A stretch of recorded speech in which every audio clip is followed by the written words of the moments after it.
Entertainment அப்படி போயிட்டேன். சரி அடுத்து நல்லா படி, சிஏ நல்லா படி, இன்னும் நிறைய பேசணும்னு நினச்சேன். இன்னும் இன்ட்ரெஸ்ட் மறந்துச்சு எல்லாமே. நீ அழுகிறத பார்த்தாலே எனக்கு எல்லாமே மறந்துச்சு. Wishing you a great future.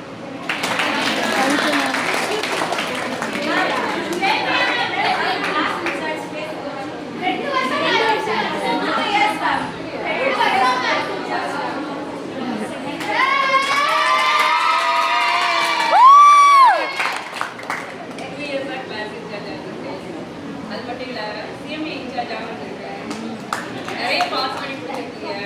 இது உங்கள் சக்ஸஸ் மட்டும் இல்லை, டிபார்ட்மெண்ட்டோட சக்ஸஸாக தான் நாங்கள் நினைக்கிறோம். ஏன்னா இவ்வளோ பேர் உங்கள் செட்டில் தான் பாஸ் பண்ணி நமக்கு வந்து இவ்வளோ சக்ஸஸ் அந்த அளவுக்கு ஃபோட்டோ போட்டோம்.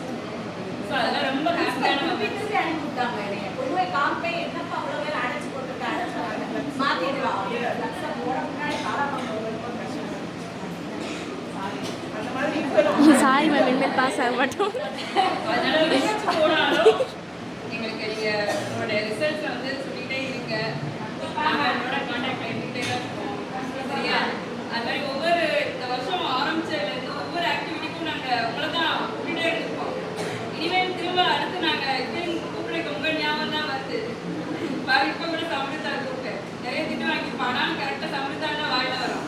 ஏதாவது மார்க் இல்லைன்னா உடனே ஜெயரம்யான்னு தேடதான் சொல்லுவோம். அப்படிதான் தேட சொல்லுவோம். ஒரு சில விஷயங்களுக்கு திவ்யா கூப்பிட்டு எழுதுறதுக்கு அழகா எழுதுவா, திவ்யா கூப்பிட்டு ராகவி கூப்பிட்டு அப்படின்னு எங்களுக்கு அந்த ஞாபகங்கள் அப்படியே வந்துகிட்டே இருக்கு. இன்னும் அது விட முடியல. நீ வந்து முடிச்சு போற அப்படின்னாலும் எங்களால அதை விடவே முடியாது. லீவா ஜெயலட்சுமி வந்திருக்காளான்னு பாரு அப்படின்னு தான் தோணும். ஏன்னா நிறைய ஆசைகள் போய் நிற்கும். அவளுக்கு தெரியுமோ தெரியாதா எழுத முடியாதுன்னு சொல்லி நமக்கு தான் கஷ்டமா இருக்கும். மேம் பாரு அங்கே பாரு அவளோட லீவ் போயிட்டு இருக்கா அப்படின்னு சொல்லிட்டே இருப்பாங்க. இந்த மாதிரி ஒரு சில விஷயங்கள் வந்து நாங்கள் நிறைய ஒரு பிள்ளை ரொம்ப அலைஞ்சாங்க. நீங்கள் நிறைய பேர் எந்த கோச்சிங் கொடுப்பீங்களா இருக்கும் லீவ் போடாதீங்கன்னு சொல்லிட்டு ஃபேர்வெல் அன்னைக்கு பேரண்ட்ஸ் கூட்டிகிட்டு வந்து அப்படி அலைஞ்சா. அப்போ இன்னொரு பிள்ளை பிகாம் சிஏல எக்ஸாமே எழுத விடல, அட்டெண்டன்ஸ் இல்லாமல் அவளுக்கு அன்னைக்கு பரிச்சை நடக்குது. அவள் பிரின்சிபல் வாசலில் நின்றுட்டு இருந்தா.